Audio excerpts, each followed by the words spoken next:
This video is going to explore technology related to extending our instrument performance kind of paradigm to include all of the 21st century technologies that allow like awesome sound processing, triggering of new and exciting sounds. Briefly, we're going to go into kind of the background of extending instruments or thinking about instruments and modifying instruments such that they can do new and exciting sounds. And we'll get a little bit into computer music and found sound and these sorts of things, but only briefly. And then we'll dive deeply into controllers and examples of controllers that we use for kind of extending the musical performance ability of 21st century technology. So the background of extended and modified instruments. We've been electrifying guitars for a while, and that kind of changed the ability of the guitar to really sustain, because an acoustic guitar doesn't sustain very long, but an electric guitar with compression and a good like gain pedal, like a distortion pedal or something like this, can really sustain for a long time, and it very much creates a different quality of sound and a different ability to perform with the instrument. And to really sustain a sound, there's the E-bow that allows you to electronically bow a string, so you can get super long, infinite sustains if you would like. Speaking of bowing, like we've been modifying how we play cymbals for a while, where if we use a bass bow on a cymbal, we get these wonderful alien but organic metallic sounds. And then like there's things like the glissando head joint that allows flutists to play like sliding notes that really kind of changes the flute experience, because woodwinds are quite fixed in what notes they can play. You can slip into overtones, but you can't just slide a note as easily with the flutes. Some clarinetists and oboists can do it, but it's so much skill to do that, whereas the head joint, they just kind of use their cheeks to move this thing, and suddenly you can slide a note on a flute, which is kind of a trip to hear. And then there's a background of the player piano, this guy, what do you call it? Extended piano? No. Prepared piano. That's where you put all these objects in the strings, and it changes how the piano sounds, like drastically. You can dampen the string, and it just sounds like a muted guitar string. But you can also put things like screws and nuts and bolts in there, and it'll create rattling, percussive noises, and they can put all sorts of weird little things. Like I see in this picture, there's a tambourine and a plastic cup and some duct tape. And these things all make wonderful new sounds. Like there was a composer back in the early 20th century who was performing for dancers, or accompanying dancers, and they were doing dances that didn't make sense with just traditional classical music. So he was performing all of these other sounds with just a regular piano that had all this gack, if you will, put into the strings.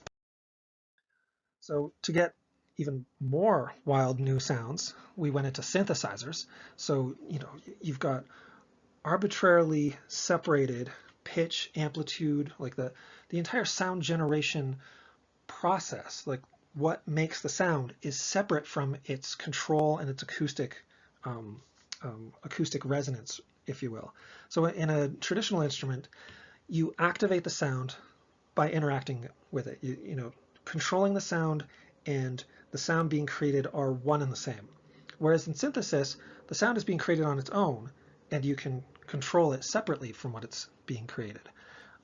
This opened up a whole new world of possibilities, but performing it kind of had some limitations, because we're limited to the stuff we can touch, like turning knobs and moving faders and these sorts of things, which is in some ways kind of hard to see when we're performing it, at least in the context of like a stage performance, where you're up on an elevated platform of some sort and people are looking up at you or down from you if you're in a rake. It's hard to see like what you're doing, whereas when you bow a string, it's like, yes, I see that, I get that, I hear that, I relate to it. Whereas synthesizers, there's some advantages of taking control away from what is also making the sound, but there's also some like, what do you call this? Like there's something missing all of a sudden. In terms of getting more and exciting sounds, we've in the 20th century, really, when we started being able to record audio of music, we started getting into this. We can bring any sound into our kind of musical composition process. We can go outside and record field sounds. We can go to industrial spaces and get all sorts of mechanical robotic sounds, if you will, like the whole idea of industrial music, if you will, might be kind of based on that in a way. There's also the ability to sample and record previous musical works that were played on real instruments and then manipulate that kind of stuff. And once we got into the computer, we could really get into the details of manipulating things. And when we got into the computer, we also, where we gained power and control, we sacrificed real-timeness. So you're working with a computer and you're making all these wonderful sounds, and then it's time to perform them in some way. Well, your options are like maybe play back the sounds, or like manipulate the sounds a little bit with a mouse and your typewriter, but you don't have a ton of options, at least in real time, with just a mouse and a typewriter. And even if you're kind of a trackpad virtuoso, you might not have an amazing visibility in your performance, right? You can control something with some precision, and it can sound really cool, but people might not necessarily understand that you are doing this. For the audience's point of view, it looks like you're kind of intently focused on your computer and typing things and moving you could be answering email for all they know. You're just on stage sweating while you're answering email. So how do we get out of that? How do we make it such that we can perform all of the wonderful, amazing sounds that have been made possible by synthesis, field recording, and computer music, but be able to perform with it? Well, one approach is to build your own circuits, right? We can wire up knobs and faders and proximity sensors and these sorts of things that would allow us to control our computer music. To do this, we need to interact with some microcontrollers, and we need to write some code, which gives us lots of opportunities.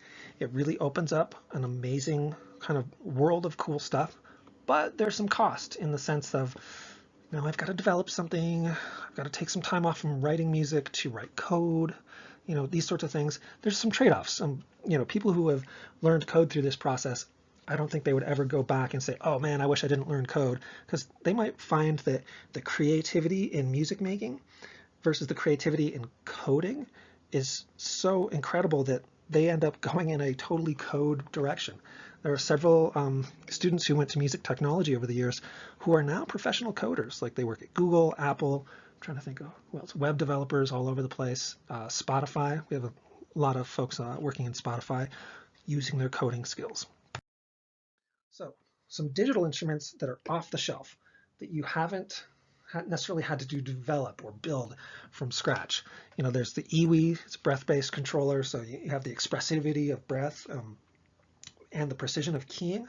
The keying is similar to clarinet and saxophone keying, but it's a little bit different. So you get to use a bunch of skills you already had if you are a woodwind player, but you have to kind of practice it a little bit, so it's not perfectly one-to-one.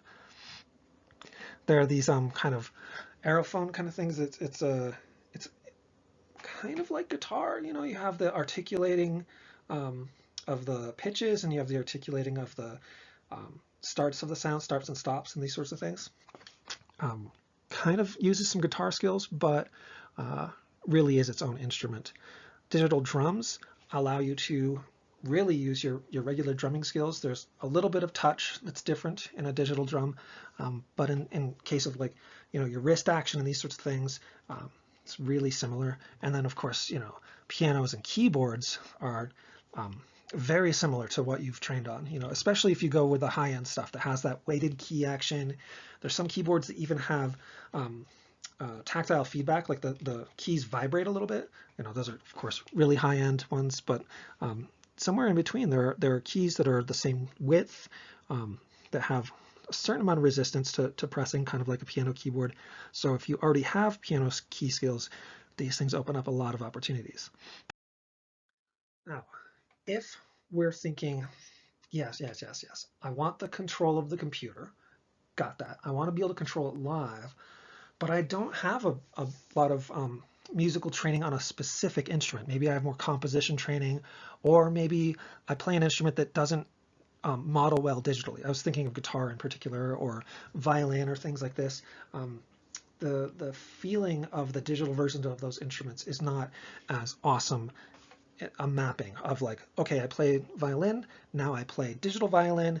It's a little bit different than, say, digital keyboards, which are closer to a one-to-one experience. So our tabletop instruments, we can do digital drums with pads. We can have a very different kind of keyboard experience where instead of a linear keyboard laid out from left to right, we have a grid keyboard so we can play in 2 dimensions.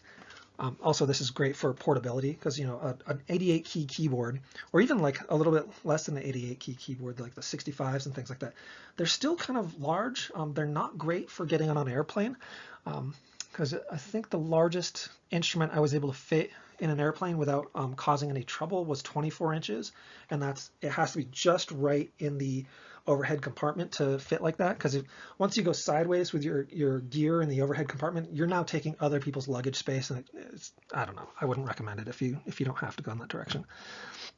You know, other than pressing buttons, you have sliders and knobs, which kind of is a throwback to synthesizers in the sense that, like, oh, okay, I can have lots of little detailed parametric controls, which is awesome. But sometimes you find yourself, gosh, I want a device that has, you know, all of these things all together. Well, in the early 2000s, we didn't have a ton of devices that were awesome, that had a lot of keys to press and a lot of knobs and faders. So guys like Moldover would actually make these Frankenstein instruments, combining multiple controllers into one structure. His stuff was kind of neat to see, but it did inspire new products to come out that actually put all of those controls into one device that was relatively, like the 49 key keyboard, I think is less than 70 centimeters, so that should fit in an overhead compartment if you're traveling. The Mojo is probably 60 centimeters left to right, so that's going to fit just barely. You know, it might be a little bit less than 60 centimeters. Don't quote me on the actual dimensions, but it's nicely ergonomically laid out. You know, if you notice, it's the finger, where your fingers go are not perfectly straight, because when your fingers line up, you know, to press something, there's a slight curve to it. So he's got his buttons designed to fit the curve of the hand. So let's say you don't want to be on the tabletop instrument, especially because if people can't see it all that greatly, you know, on a stage context, you want to try something else. There are several folks who have controllerized their traditional instruments. So again, Moldover has developed something called the Guitar Wing. This straps onto a standard electronic or a standard electric guitar, like onto the lower horn, and gives you controls like right at, you know, you can strum a chord or a note and then go over and manipulate it with the control device. And this is a Bluetooth low energy Bluetooth, so it's pretty efficient and fast. There's the K-bow that has some sensors in the bow, so like a traditional, you're playing like a standard violin, nothing modified in the violin, and the bowing experience is similar to your standard bow, except that it's measuring things like bow speed, orientation. Even when you release off the string, you can then do things with the bow to control music. This sort of instrument is great for contexts where you want the instrumentalist to do the thing they're already doing, and then you're just pulling data out of their performance and hopefully finding ways to control music in new and exciting ways with that data. The digital player pianos, like Yamaha and Steinway, have some. I'm a little partial to Yamaha because I work for them sometimes. They have the ability to sense MIDI, like with high precision, which is really cool if you want to be playing a standard piano and be triggering some other sounds. So like Elton John and other Yamaha artists will have the MIDI from their acoustic piano triggering a little bit of extra sound, especially in their monitors, where they don't want to have the microphones from the piano coming back to their monitors and potentially creating feedback. They'll actually be triggering a digital version of a piano sound that comes back into the monitors totally clean without any of that microphone pickup noise that might happen, especially because Elton has a strong voice and he's singing right into the piano. So if the microphone's in the piano and the microphone's at his voice right here, you're going to get some phase cancellation, some other artifacts that maybe you don't want to get in your monitor mix, and that could create all sorts of challenges. So let's think about getting outside the box, right? We've talked about things that are on the table, especially both products and things you could build. We've talked about instruments that are modified for performance, and I just gave you a couple examples. There are dozens of amazing examples of people putting sensors or sensor products on their device so that they can get a little extra out of their performance, especially if they're triggering sounds and these sorts of things. So one area that we could think about getting outside of the box is putting things on our body in some way, where we're doing some other activity that isn't necessarily thinking about our body movements, but data is being sent to the computer that we can use to control music. We can think about things in the air, where we don't necessarily have something on us. We're interacting with a virtual space, and we can have things in our hands, like controllers that fit nicely ergonomically, like this is the Twiddler. Video game controllers. There was a Wii product from a few years back that was like really nice because it had acceleration and a handful of buttons, so you can have a lot of detailed control of music while being free to move about the stage. So let's get into the wearables a little bit. So a fun one is the Wave Ring. It's something that you can put on your hands so you can be doing other things. You're not stuck with something in your hands. It detects tilt, roll. It has some gyro kind of stuff, so it can do things like you could tap the table. It would recognize a tap, and then you could vibrato your hand, so you can have both kind of a pitch and a vibrato, or a modulation, if you will, controlled with just your hand gestures. There is the, sorry, the picture might be covered up at the moment, Atao Tanaka and, what's his name? Marco Donarama, have worked with different technologies that sense muscle tension, especially in the arms, which is a very visceral kind of performance. Atao is using something like electrical potential, and Marco was using the actual sound that muscles make. If you put a microphone right on your arm and it's well insulated from ambient sound, it can pick up these low frequency vibrations that your muscles make when they're straining, and he could use that to control music in new and exciting ways. There's also a really weird one, EEGs. But this idea is you take brainwave information and brainwave information, and then you map it onto something. Lussier did the thing early on, before computers were involved, where it took the brainwave data and applied it to speakers directly, and the speakers were smashing into physical objects. So he was like playing drums with his brain, if you will, while he sat kind of meditating on the stage. These portable digital units allow you to send that EEG data into the computer, and then you can map it to whatever you want. What else can we do? Let's get in the air, right? So one of the oldest, I think maybe the oldest electronic music instrument is the theremin, from the early 20th century, 1920s or something like this. This is a picture of Clara Rockmore. She was probably still is one of the best thereminists in the world. She had perfect pitch and was trained as a violinist, so she could really play that instrument virtuosically. But you can also use the theremin because it's two simple signals, right? It's pitch and amplitude. The vertical antenna is pitch, and the loop by her left hand is amplitude. And you could think of that as just two knobs that you can play in the air, right? So a little more, less, more, less, more, less, more, whichever, maybe it's the other way around.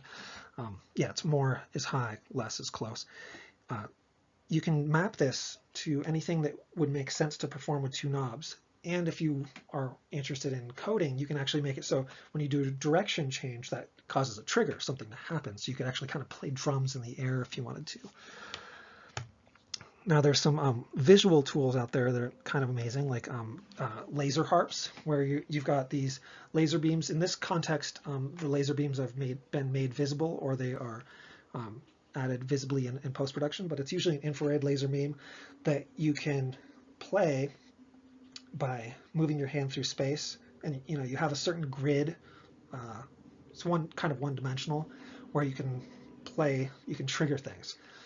And it's super fast, so you could be triggering like drum sounds like really quickly, or you could be triggering kind of like as the name suggests, you could be triggering harp noises, samples, or these sorts of things. When you want to jump up in precision, there's something like the Leap Motion, which has it's similar to the Kinect, but a little more concentrated. Rather than just one dimension of laser beams, it's like multiple dimensions of laser beams, and it does some processing so it can actually figure out not just that you've broken a beam in this plane or this plane or this plane. It's actually calculating your finger positions, your hand orientations, and these things at a very high level of detail. So it can tell when you've pinched your thumbs and fingers together. So it can do like virtual grasps. You can like take a virtual object and throw it, or pluck a virtual string, or play a virtual keyboard, if you will. Very powerful stuff. But that does require some sort of the Leap Motion hardware. We can do the same kind of stuff with video tracking. It's a little slower than the Leap, but you still have the same idea of like you've got a two-dimensional space that if you calculate out, you can actually get 3 dimensions out of it, and you can map you can kind of, what is it you want to do? You can track hand positions. So you could, okay, I've got these, especially when I use bright lights like this, I can just track the bright object in the video frame. X, Y, and Z, because you'd have to use scale tracking to calculate for Z, but you can do some pretty cool things in the sense of like, I can just now wave my hands, or I can like control a virtual mixer with my fingertips or something like this, all with the camera that's built into your laptop. So what about in the hands? What about when we want a little more detail? Because waving your hands around is kind of abstract. You can trigger things discreetly, but the precision probably isn't there. Like when you want to, you really want that precision. You want the accuracy of hitting something, or plucking something, or stopping a string with your fingers. That's where these handheld controllers kind of come in. So the Twiddler is your entire ASCII keyboard. Excuse me, your entire ASCII keyboard in one little hand. It actually also has the mouse. This joystick works like a mouse. It's got a button, X, Y, and there's some modifier keyboard keys as well. So with some training, you can actually type emails with one hand on this little guy. And like I mentioned before, we have the Nintendo series of controllers that I was specifically interested in the Nintendo controllers because they use 2 hands instead of like both hands on one ergonomic device. It's 2 separate hands. So if you wanted to move, you can do so. And then like it was like 2006 or so that they had the Wii remote. I don't know if I have one. I don't have one out anymore. Those things are super sexy because they're very fast and responsive. They're Bluetooth, so you can get a decent distance from your computer. And people can see what you're doing. When you roll your hand and it changes the filter cutoff, people can see that. There's some people have done research on mirror neurons. When someone sees you do something in their brain also plays back that motion. So if they're seeing you make a change to the music and hearing that change, their brain says that's me doing that in a way. So there's a little more connection between the audience member and the performance that's happening live. And the last one I want to go about in the hands is using your phone. These smartphones, even the old ones, like what is this thing? This thing's like a version 2 or 3. It's an iPod Touch, and all of these iOS products have accelerometers in them, and there's some low-cost software called Touch OSC that allows you to get that accelerometer data and pass it over to your computer to use as controllers. You can also program grids of buttons and these sorts of things onto the device, so you can have like the same kind of launch pad kind of layout, a bunch of buttons or something like this. You can, sorry, I'm launching it right now. Done. I have a couple that are mapped out ergonomically so that, oops, I forgot this one I have to use in my other hand because of where the power button is. I've got this thing laid out so that I can measure like how many fingers are pressed down on this little control interface, or I can do like sliders. I have a couple options with this device, and it's programmed such that if I'm in one hand, I'm controlling the blue sliders, or the teal, I guess. And if it's in the other hand, it's controlling the red sliders. And then I can add a little bit of code and network those two things together into something musically meaningful in terms of performance. So we've gone over a handful of controls you dig into if you want to get into this. So the NIME conference has been going on for 17, 18 years now. It started in 2001, 2002, depending on who's counting. And they have been talking about controllers. It stands for New Interface of Musical Expression, which you can probably read on screen right now. But the idea is, early on, it was all about input devices, like control devices. It's more recently become new ways of interacting with music. So camera tracking, doing things like I make a musical sound with my voice and the computer goes, oh, that's a lot like these other sounds, and it'll play back electronic sounds or instrumental sounds that are similar to the sounds it made with my voice, for example. Controllerism.com is no longer updated, but it's Matt Moldover's project page where he was developing controllers early on before companies started making these more integrated, like continuous control and discrete control controllers all in once. You can still, if you have access to YouTube, you can still dig in and find more controller things. And then the Guthman Musical Instrument Competition at Georgia Tech is a place where you can see kind of the experimental edge that's not necessarily academic facing for controller and instrument design. It's an annual competition that brings out some pretty cool stuff, and not necessarily just computer music. There was an instrument a couple years ago that was all acoustic with springs and cross tension wires and stuff like that. It was a totally mesmerizing instrumental experience. All right, let's take a break here and then maybe write down some ideas that you find interesting about controlling music and controllers and these sorts of things. And then we will jump into designing our own controllers in the next video.